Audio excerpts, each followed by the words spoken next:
Right now এই মুহূর্তে আপনি শুনছেন ওল্ড FM 2.0। আজকে আপনাদের জন্য রয়েছে একটা ঘটনা। আমি বেশি দেরি করব না, আমি প্রথম ঘটনার দিকে চলে যাব। ঘটনাটা একটা স্বপ্নের ঘটনা আপনি বলতে পারেন। ঘটনাটা স্বপ্নের মধ্যে দেখা হলো, সেটা বাস্তবে ঘটে গেছে কারোর একটা জীবনে। যাই হোক, আমরা ঘটনার দিকে চলে যাব। ঘটনাটা পাঠিয়েছেন বিলাস গুপ্ত। বিলাস যেভাবে লিখেছে আমি ঠিক সেভাবেই পড়ে শোনাচ্ছি। আমি বিলাস, আমি আগে যশোরে থাকতাম, সেখানেই আমার জন্ম, আর পড়াশোনাও আমি সেখান থেকেই করেছি।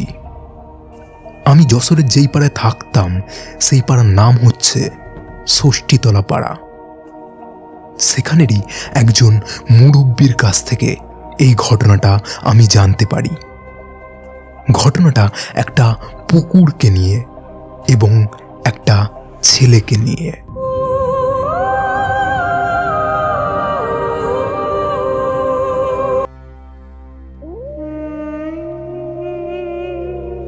ঘটনাটা ঘটেছিল 80-র দশকের শেষের দিকে। যেই ছেলেটার সাথে ঘটনাটা ঘটেছিল সেই ছেলেটার নাম ছিল ফকির চাঁদ। তো ওই ফকির চাঁদ ছিল একটু চঞ্চল টাইপের ছেলে। ফকির চাঁদ পাড়ার সবার সাথেই মোটামুটি কথা বলতো এবং পাড়ার ছেলেপেলেদের সাথে মাঝের মধ্যেই খেলাধুলা করত। তো একদিন রাতে ওই ফকির চাঁদ রাত্রেবেলা ঘুমায় এবং ঘুমানোর পরে উনি ঘুমিয়ে ঘুমিয়ে স্বপ্নের মধ্যে দেখতে পান যে ওনাদের পাড়ার মধ্যে যে পুকুরটা আছে সেই পুকুরের মধ্যে, মানে জলের একবারে নিচে, একটা বুড়ি বসে আছে। বুড়িটার একদম সাদা ধবধবে বড় বড় চুল এবং চোখ দুটোর জায়গায় দুটো কালো কালো গর্ত, এবং ওনার জিভটা মুখের ভেতর থেকে অনেকটা মতো বেরিয়ে এসেছে। সেই জিভটা মাঝখান দিয়ে অনেকটা মতো চেরা, অনেকটা সাপের মতো সেই জিভটা। তো তখন সেই বুড়িটা ফকিরচাঁদকে বলে যে, ওরে, তুই যদি এই পুকুরে চান করতে আসিস তাহলে তোকে আমি আমার সাথে নিয়ে আসবো। এইটুকুনি দেখা মাত্রই ভয়ে ফকির চাঁদের ঘুম ভেঙে যায়। তিনি ঘুম থেকে উঠে দেখেন তার পুরো শরীর ঘেমে ভিজে গেছে এবং তখন মোটামুটি ভোরও হয়ে গেছে। তো তিনি সেই স্বপ্নটাকে নিয়ে আর বেশি কিছু আর ভাবেন না। তিনি সকালবেলা নাস্তা করার জন্য বেরিয়ে যান বাইরে। তো দিনটা ছিল শুক্রবার। শুক্রবার থাকার কারণে দিনটা ছিল একটা ছুটির দিন। সেদিন ফকির চাঁদের বন্ধুরা ফকির চাঁদকে খেলার জন্য ডাকতে আসে এবং ফকির চাঁদও খেলার জন্য চলে যায়। তো অনেকক্ষণ খেলাধুলো করার পর তার বন্ধুরা বলে যে, চল ফকির, আজকে পুকুর দিয়ে সবাই মিলে চান করে আসি আমরা। এই কথাটা বলা মাত্রই হুট করে ফকির চাঁদের সেই স্বপ্নটার কথা মনে পড়ে যায়, যে স্বপ্নটা সে আগের দিন রাত্রেবেলায় দেখেছে। তো তখন ফকির চাঁদ স্বপ্নটার কথাটা ভেবে প্রচণ্ড পরিমাণে ভয় পেয়ে যায় এবং তিনি ওনার সেই বন্ধুদেরকে সেই স্বপ্নটার কথা খুলে বলে। এবং উনি প্রথমের দিকে ভয় পেয়ে আর কি পুকুরের দিকে যেতে চান না। তো এই ঘটনাটা শোনার পর ওনার বন্ধুরা ওনার কথায় বিশ্বাস করে না। তারা বলে যে, তুই তো আমাদের সাথে থাকবি, তোর আবার ভয় কিসের? তুই তো ভালোই সাঁতার কাটিস, আর তোর সঙ্গে তো আমরা আছি, তুই এত কেন চিন্তা করছিস? চল আমাদের সঙ্গে চল, চান করবো, দিয়ে চলে আসবো।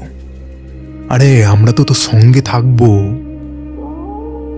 এই কথা শোনার পর ফকির চাঁদ মনের মধ্যে একটু সাহস পায়।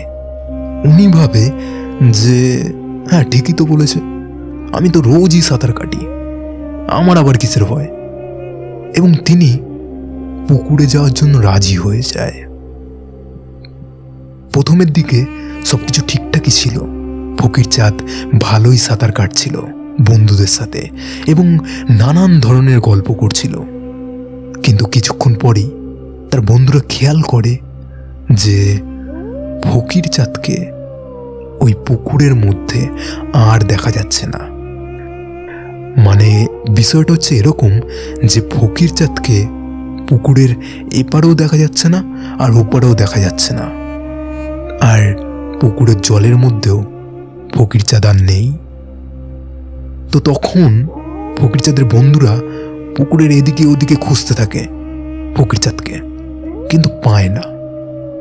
তো কিছুক্ষণ খোঁজাখুঁজি করার পর তার বন্ধুরা যখন হতাশ হয়ে যখন পুকুরের একদম পাড়ে উঠে আসে, তখন তারা হঠাৎ করে দেখতে পায় মাঝ বরাবর পুকুর থেকে ঝপাং করে ফকির চাঁদের মুন্ডুটা ভেসে ওঠে এবং সে চিৎকার করে বলে, ওরে, ও আমারে নিয়ে যাচ্ছে, আমারে বাঁচা, আমার পা ধরে আমার জলের নিচে নিয়ে যাচ্ছে, আমারে তোরা বাঁচা।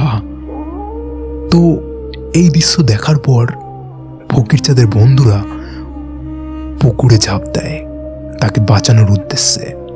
কিন্তু পুকুরে ঝাঁপ দেওয়ার সাথে সাথেই ফকির চাঁদকে আর দেখতে পাওয়া যায় না। ফকির চাঁদ একেবারে জলের তলায় তলিয়ে যায়।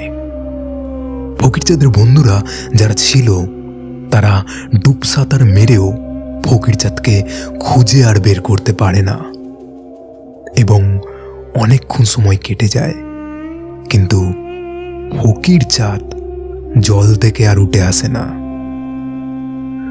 তো ফকির চাঁদের বন্ধুরা সবাই ভয় পেয়ে যায় এবং ভয় পেয়ে তারা বড়দেরকে ডাকে।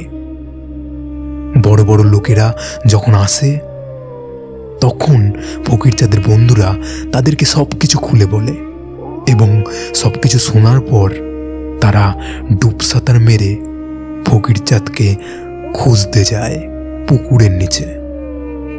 এবং কিছুক্ষণ পরেই তারা পানি থেকে উঠে আসে এবং তারা ভয়ে কাঁপতে থাকে। তাদেরকে যখন জিজ্ঞেস করা হয় যে কি হয়েছে, তোমরা ভয় কেন পাচ্ছ, তখন তারা বলে যে পুকুরের নিচে তারা নাকি একজন মহিলাকে দেখেছে। সেই মহিলাটার চেহারা খুবই ভয়ঙ্কর এবং চোখগুলোর জায়গায় দুটো কালো কালো গর্ত আর বড় বড় সাদা চুল এবং তার গায়ের চামড়া পুরো ফ্যাকাশে সাদা। আর মহিলাটার সাপের মতো মাঝখান দিয়ে চেরা একটা বড় জিভ আছে এবং তার কোলেই ফকির চাঁদ শুয়ে আছে। এই জিনিসটা শোনার পর সবাই ভয় পেয়ে যায়। তারা চেষ্টা করেও ফকির চাঁদের লাশটা জল থেকে আর তুলতে পারে না। ওই পুকুরের জল আজ পর্যন্ত ছেঁচা যায়নি এবং পরে ওই পুকুরটার নাম দেওয়া হয় ফকির চাঁদের পুকুর। এই ঘটনাটা যশোরের ঘটনা। কেমন লাগলো ঘটনাটা অবশ্যই কমেন্ট করে জানান এবং এই চ্যানেলে যদি আপনি নতুন হয়ে থাকেন তাহলে এখনই সাবস্ক্রাইব করে নিতে পারেন এবং হয়ে যেতে পারেন আমাদের পরিবারের একজন সদস্য।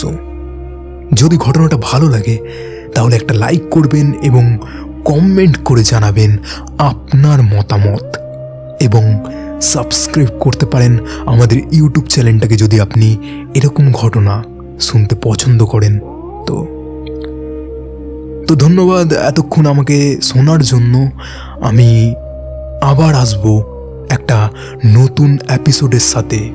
ততক্ষণের জন্য শুনতে থাকুন, সাথে থাকুন ওল্ড FM 2.0 অফিসিয়ালের সাথে।